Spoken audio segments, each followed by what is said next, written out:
High everyone, welcome back to my channel. आजचा video मी रात्रीपासून स्टार्ट करत आहे, कारण मला तुमच्यासोबत शेअर करायची होती मस्त अशी छान तोंडाला पाणी येणारी रेसिपी, ती म्हणजे पाणीपुरी. बऱ्याच वेळा असं बाहेर गेलो ना की आपण पाणीपुरी खाऊन येत असतो आणि ट्रस्ट मी मागच्या म्हणजे मला आठवतही नाही 2 वर्ष झाले की 3 वर्ष झाले मी पाणीपुरी बाहेर खाल्लीच नाही आहे. आणि जेव्हापासून मी घरी बनवायला लागली आहे ना, सो जेव्हा कधी वाटतं तेव्हा घरी बनवायची आणि पोट भरून खायची. हायजेनिक पण असते, सगळ्या गोष्टी आपण आपल्या मर्जीप्रमाणे घातलेल्या असतात आणि घाई गडबडीत खाल्ली जात नाही आणि महत्त्वाचं म्हणजे मनसोक्त खाल्ली जाते. आणि आपण मुलांनाही काय होतं ना की आपण एक प्लेट घेतली की मुलांना आपण एकच त्यातला फुगा देत असतो आणि मग त्यांना एक कधी खोकला येतो खाताना, नाहीतर मग बऱ्याच वेळा आजारीही पडणं होतं बाहेरून खाऊन झाल्यावर. सो अशा गोष्टी ज्या आपल्याला खूप जास्त आवडतात तर त्या आपण घरी का नाही बनवलं पाहिजे. तर चला, इथे मी मिक्सीच्या भांड्यामध्ये घेतलेला आहे पुदिना, कोथिंबीर घातलेली आहे, आल्याचा तुकडा घातलेला आहे आणि 2 लसूणच्या पाकळ्या घातलेल्या आहेत आणि जो पाणीपुरीचा मसाला असतो ना, तो इथे घेतलेला आहे. जी 5 रुपयाची पुडी येते ना पाणीपुरीच्या मसाल्याची, तर ती घेतलेली आहे आणि मी इथे कोथिंबीर घातलेली आहे.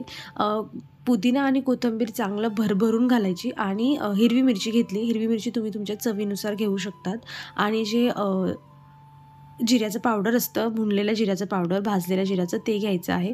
आणि जे सेंधा नमक असतं ना, ॲक्च्युली काय होतं की त्यातनं खूप असे बारीक बारीक खडे असतात, तर त्यामुळे नेहमी त्याला जेव्हा आपण घालतो ना, तर तेव्हा एका बाउलमध्ये घ्या, पाणी टाका, त्याला विरघळू द्या आणि मग वरवरचं पाणी त्याचं टाकून घ्या. याने काय होतं ना की त्याचे जे बारीक बारीक खडे असतात ना, ते खालीच राहून जातात. आणि या छोट्या छोट्या गोष्टी आहे ना, बाहेर जाऊन आपण जेव्हा खात असतो ना, तेव्हा ह्या गोष्टींची एवढी काळजी घेतली जात नाही. म्हणजे एवढा जे बारीक बारीक दगड आहे, एका चम्मच जे आहे सेंधा नमकमध्ये निघालेलं आहे, तर विचार करा बाहेर आपण जाऊन डायरेक्ट खात असतो. सो हे डायरेक्ट आपण सगळं कन्झ्युम करत असतो आणि ह्याच जेव्हा गोष्टी आपण घरी बनवतो, तो आपण ह्या सगळ्या छोट्या छोट्या गोष्टींचे प्रिकॉशन्स घेत असतो. त्यामुळे हायजेनिक पण होतं, सगळ्या गोष्टी आपण व्यवस्थित, भांडे वगैरे सगळं व्यवस्थित यूज करतो आणि तुम्ही तिथे जाऊन तर त्यांचं बघू शकतात. सो मी जे बारीक पेस्ट बनवून घेतली होती, ती मी एका पातेलीत घेतलेली आहे आणि तीच थोडी पेस्ट ना, जो आपल्याला सुका मसाला म्हणजे जे मसाला बनवायचा आहे ना, त्यामध्ये थोडी घालून घ्यायची आणि आता हवं तसं पाणी घालायचं. आता थोडा म्हणजे उन्हाळा सुरू झाला आहे म्हणून तुम्ही छान माठातलं थंड पाणी घालू शकतात. आणि बघा इथे पाणीपुरीचं जे महत्त्वाचं आहे ना पाणी, ते माझं तयार झालेलं आहे. थोडी बुंदी मी याच्यामध्ये घातलेली आहे आणि आता आपल्याला हा जो मसाला बनवायचा आहे ना, तर त्यामध्ये मी तुम्ही बघू शकतात कांदा, कोथिंबीर आणि जो मसाला बनवला होता तो घातलेला आहे आणि बटाटा घेतलेला आहे. आणि याच्यामध्ये थोडंसं जिऱ्याचं पावडर घालायचं आणि याच्यामध्ये चाट मसाला टाकायचा, ठीक आहे. आणि असं हे सगळ्यांना छान मिक्स करून घ्यायचं आणि तुमचा मसाला इथे तयार होऊन जातो.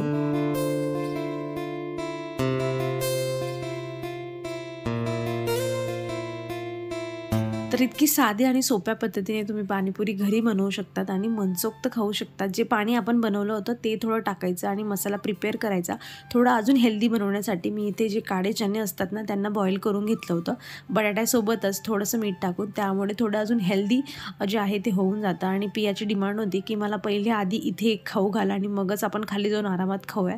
सो मी तिला इथे बनवून देत आहे आणि आम्ही सगळे म्हणजे खूप जास्त एन्जॉय करत असतो. सो मी अपेक्षा करते की तुम्हीही अशा ज्या गोष्टी आहेत ज्या तुम्हाला आवडतात आणि बाहेर जाऊन आपण खात असतो, आणि ते जर तुम्ही घरी बनवून खाल्लं तर तुम्ही मनसोक्त खाऊ शकतात. हेल्दी ऑप्शन होईल तुमच्यासाठी ते घरी बनवून खाल्लं तर. आणि इथे माझी पाणीपुरी तयार आहे आणि आता मी पण एक मस्त बाईट घेणार आहे. तर तुम्हीही नक्की बनवा आणि अशा पद्धतीने जर पाणी बनवलं ना तुम्ही, त्यात थोडंसं अद्रक आणि लसूणाच्या पाकळ्या घातल्या ना, तर अजून छान त्याला चव येत असते. पुदिना भरगच्च घालायचा आणि मग एकदा बनवून बघा पाणीपुरी, तुम्ही कधीही बाहेरची पाणीपुरी खाणार नाही. सो ही एक पाणीपुरी तुमच्यासाठी. आणि आता मी ट्राय करणार आहे आणि यानंतर आम्ही मस्त बसून छान जी आहे पाणीपुरी एन्जॉय करणार आहोत. आणि रात्रीला बनवली ना तर काय होतं ना की जास्त खाल्ली पण जाते छान आणि नंतर जे पोट भरलेल्याची जी फिलिंग असते ना, ती रात्रीमध्ये थोडी कमी होऊन जाते. आणि नक्की ट्राय करा तुम्हीही आणि केल्यावर मला नक्की कमेंटमधून सांगा कशी बनली म्हणून.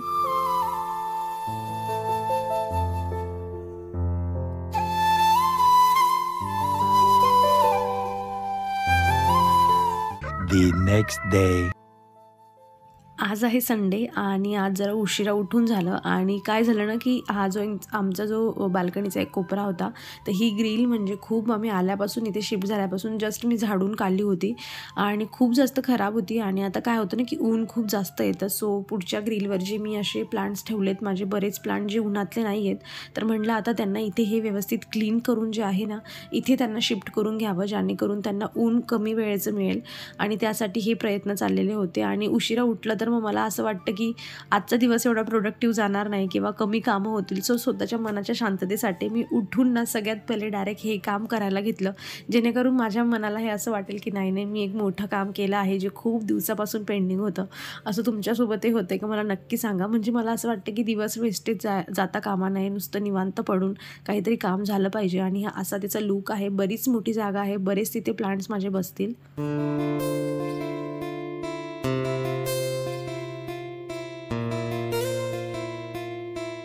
सुट्टीचा दिवस म्हणला ना, की मग मी पियाला जरा निवांत छान, म्हणजे तिला तिच्या मर्जीप्रमाणे मी तिला उठू देत असते तिला वाटतं तेव्हा. आणि ती मस्त छान 9-9:30ला उठलेली आणि रात्रीही झोपायला आम्हाला जरा उशीरच झालेला होता. सो तिला उशीर झाला उठायला, म्हणून हे जे बेडरूमचं काम होतं माझं हे उशिरा स्टार्ट होत आहे. तोवर मी अंघोळ वगैरे सगळं माझं आवरून घेतलेलं. आणि जे कपडे होते ना, ॲक्च्युली मी काल रात्री काढलेच नव्हते. मला म्हणजे एखाद वेळा आपल्याला होतं ना असं, की विसरच पडतो काढायचा, आणि मी विसरलीच होती काढायचं. आणि जनरली मी आता म्हणजे काय होतं ना, की पुढच्या गॅलरीत मी माझ्या कपडे जास्त वाढवायला टाकत नाही.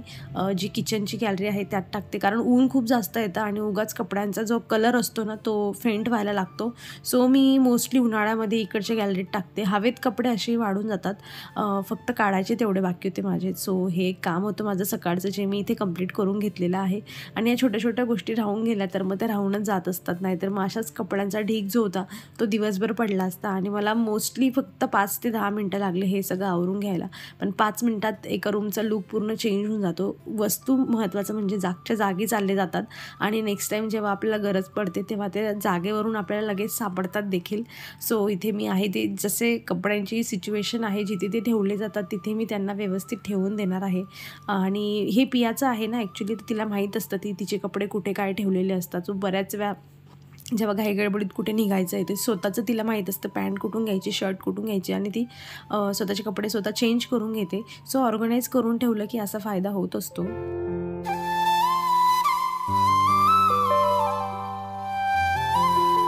रात्रीची पाणीपुरी रेसिपी तुमच्यासोबत शेअर केली आणि अजूनही माइंडमध्ये पाणीपुरीचा फ्लेवर आहे. जो पुदिना होता ना ॲक्च्युली तो थोडा उरला होता आणि मग पियाच्या पप्पांची डिमांड होती की काहीतरी मस्त याची ड्रिंक बनव म्हणून. सो म्हणजे ही उन्हाळ्यातली आमची ही वाली पहिली ड्रिंक असणार आहे.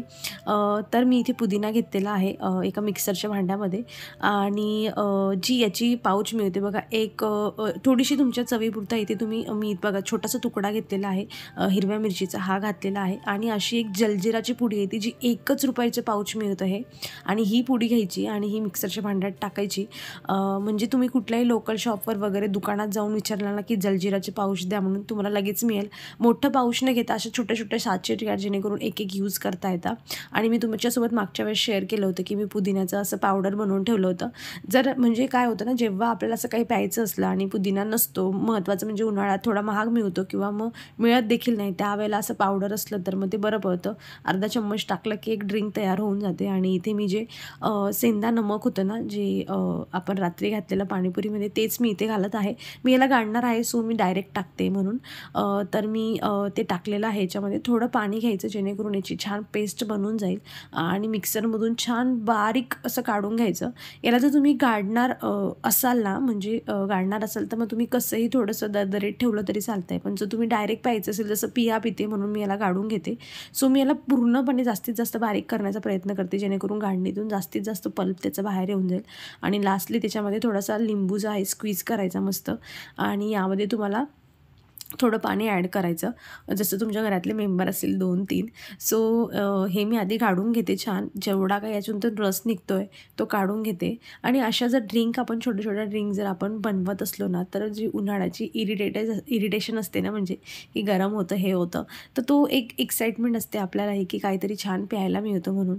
आणि मग आपल्यालाही बोर होत नाही, कारण मी तुम्हाला म्हणले की मला उन्हाळा अजिबात आवडत नाही. सो अशा काही गोष्टींना आपण रेग्युलर फॉलो केलं तर काय होतं ना, की त्या गोष्टींचं इरिटेट होत नाही आपल्याला की उन्हाळा यार खूप गरम होतं, हे होतं.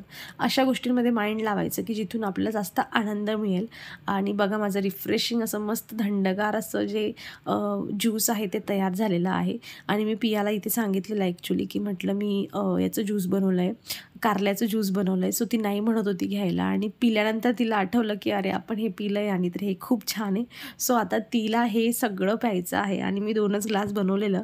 सो मी तिला रिक्वेस्ट करत होती की नको पिऊ. ती म्हटली की मला तू एक सिप दे, मी तुला छान छान डान्स करून दाखवेल. सो एक नवीन स्टेप करत ती एन्जॉय करते. आणि एक म्हणजे हे सगळं मागचा माझा हेतू असा होता की एक छोटीशी गोष्ट जर आपल्याला एवढा मोठा आनंद देऊन जात असेल तर नक्की बनवा.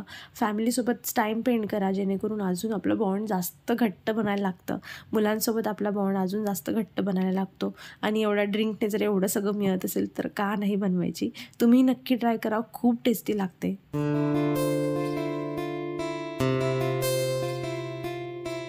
किमान 2-3 व्हिडिओनंतर तरी माझं तुम्हाला दाखवलं असतं जिओचं पार्सल आलं आहे म्हणून. आणि आज ॲक्च्युली मी याच्यासाठी दाखवते किंवा मी हे शूट करून घेतलं आहे, कारण मी ना एक जार मागवलेला आहे शेजवान चटणीचा आणि मी मोठं जार मागवलं आहे. तर म्हटलं हे जर फुटलेलं वगैरे निघालं तर कसं एक व्हिडिओ असला तर बरं पडतं. पण लकीली फुटलेलं वगैरे काही निघालं नाही. त्यामुळे त्यांनी पॅकेजिंग व्यवस्थित करून दिली होती. त्यामुळे काही फुटलेलं नव्हतं. आणि अशी काचेच्या बरण्यांना मी एक करून जमा करत असते. सो माझ्याकडे ऑलरेडी 2-3 आहेत. आता ही अजून एक ॲड होईल. सो हे होतं जिओचं पार्सल.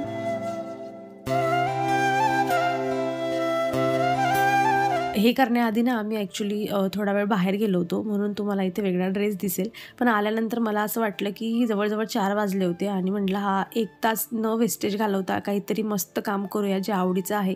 आणि ऑफकोर्स गार्डनिंग आहे ते जे माझ्या आवडीचं आहे. सो मी ती कोकोपीट घेतलेली आहे. आणि जे तुम्हाला माहीत असेल मी दाखवलं होतं तुम्हाला हे जे प्लांट आहे भावाने गिफ्ट दिलेलं मला. सो त्याला मला रिपॉट करून घ्यायचं आहे.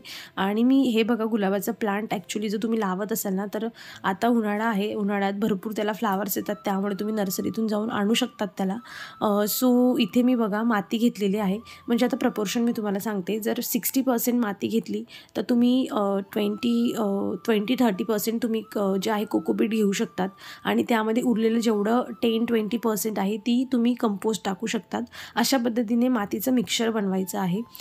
सो माझं इथे मिक्सचर ऑलरेडी बनलेलं आहे.